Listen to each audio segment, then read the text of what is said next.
You know what time it is? Bible story time again. You can find yourself this story in John chapter 9, verse 1 to 41. But now, for all that, let's get straight into the story. Now, this opens up to a man who was born blind, and Jesus sees this man, and then he decides to heal him. This man did not see ever in his life. From he was born blind, but then Jesus now took dirt, spat in it, mixed it up, put it on his eyes, right? And then Jesus said, go wash your face at Siloam, at a pool called Siloam, right?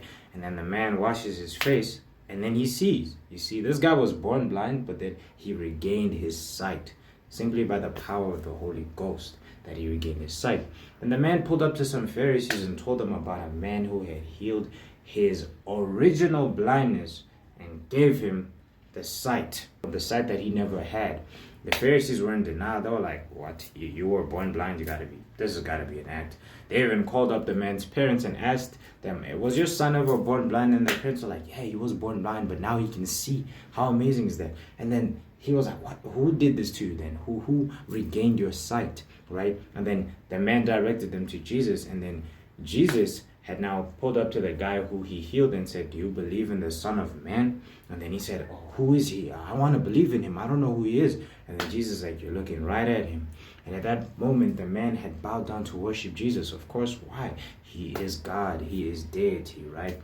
And now from there, Jesus had explained his mission to the once blind man, saying that I've come to render judgment and restore sight to those who claim that they can see but are actually blind. And then the Pharisees knew that they were talking about him, and he was like, are you saying that we're blind? And then Jesus was like, yeah, because you claim to see. And he was speaking about spiritual blindness. So what does this tell us, Christians?